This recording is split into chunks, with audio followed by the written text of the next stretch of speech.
Hello दोस्तों, एक बार फिर से स्वागत है मेरे यूट्यूब चैनल पे। आज हम लोग फिर से एनसीईआरटी का ही महत्वपूर्ण तथ्य कवर करेंगे। चलिए स्टार्ट करते हैं।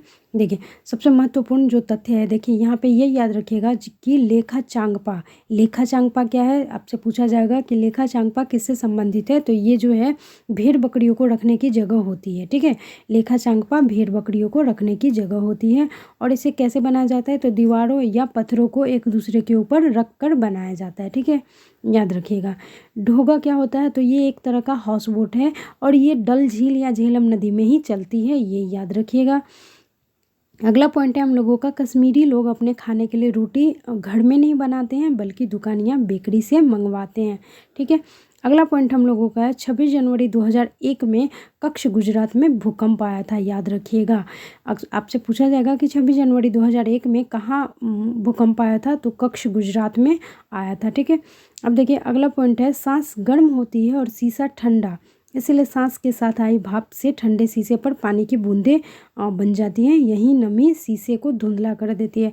अक्सर हम लोग क्या देखते हैं कि ये जब कभी भी अगर आप शीशे पे अपनी सांस का भाप दीजिएगा तो क्या होता है, उसमें वो धुंधला परत जम जाता है। तो क्यों जम जाता है, क्योंकि उसमें नमी होती है, हवा होती है, इसी के कारण परत में नमी आ जाती है। ठीक है, ये सभी को पता ही होगा।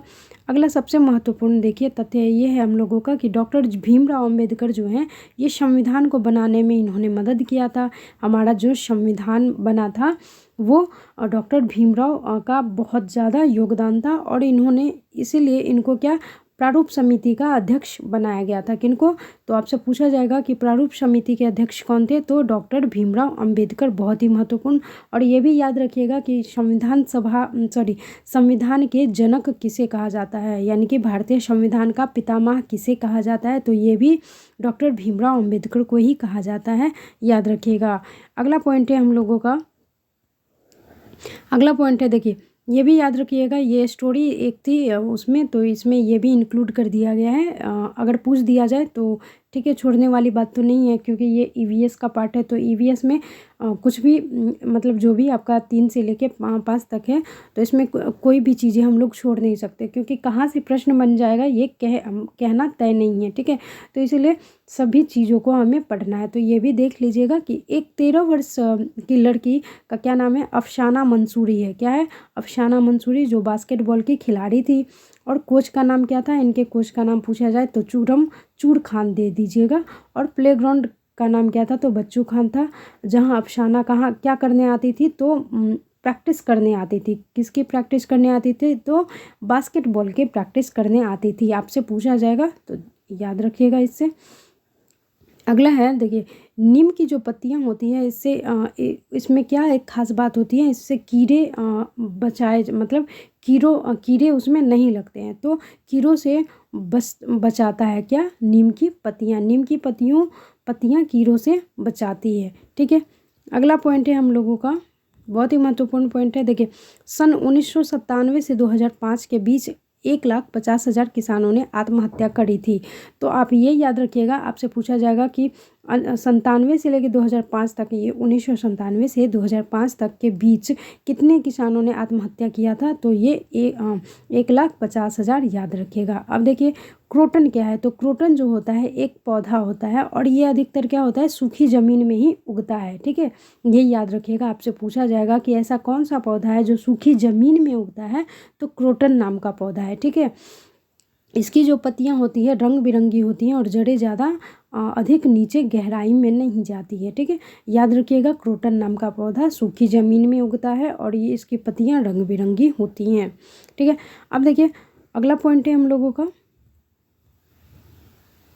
देखिए अगला पॉइंट है, झारखंड की जो भाषा होती है कुड़ुक होती है। क्या होती है, झारखंड की भाषा कुड़ुक होती है। और ये भी याद रखिएगा, झारखंड में एक समुदाय भी होता है, गीत भी होता है, भाषा भी होती है जिसका नाम होता है कुड़ुक। ठीक है, तो झारखंड की भाषा कुड़ुक होती है और कुड़ुक एक समुदाय, गीत तथा भाषा का भी नाम है, वहीं के भाषा का, समुदाय का और गीत का भी। कुड़ुक भाषा में तोरंग का मतलब क्या होता है, जंगल होता है, याद रखिएगा। आपसे पूछा जाएगा कि कुड़ुक भाषा में, झारखंडी भाषा में तोरंग का मतलब क्या होता है, तो जंगल होता है। अब देखिए सूर्यमणि ने वासवी दीदी के साथ मिलकर झारखंड जंगल बचाओ आंदोलन चलाया था। तो किसने चलाया था, तो सूर्यमणि ने चलाया था। किनके साथ, वासवी दीदी के साथ। ठीक है, अगला हम लोगों का है मिजोरम का नृत्य क्या है, ये भी कई बार पूछा गया है। खासकर असम का नृत्य क्या है, तो बिहू है, याद रखिएगा। और मिजोरम का नृत्य क्या है, तो चेराम है, ये भी कई बार एग्जाम में आ चुका है। ठीक है, झूम खेती मिजोरम में ही होती है। झूम खेती से रिलेटेड ये तो और बहुत ही ज़्यादा महत्वपूर्ण है। झूम खेती पूछा जाएगा कि आपसे कहाँ होती है, तो ये मिजोरम में ही होती है। ठीक है, और मिजोरम का नृत्य क्या है, चेराम है। ठीक है, देखिए अब जंगल अधिकार कानून 2007 आदिवासियों की जंगल पर हक, जो लोग जंगल में कम से कम 25 वर्ष रह रहे हैं वहाँ पैदा होने वाले चीज़ों पर एवं जंगल बचाने का काम उनकी ग्राम सभा का होता है। ये कौन से अधिनियम के मतलब अंतर्गत आता है, तो ये जंगल अधिकार कानून 2007 अधिनियम के अंतर्गत आता है कि जो भी मतलब 25 वर्ष से अधिक जंगल में रह रहे हैं तो उनका ऑलरेडी क्या हो जाता है, जंगल पे वो उनका हक भी हो जाता है। और हक के साथ साथ क्या होता है कि उनका काम है कि जंगल बचाए। ठीक है, तो याद रखिएगा 2007 के तहत ये है। अगला है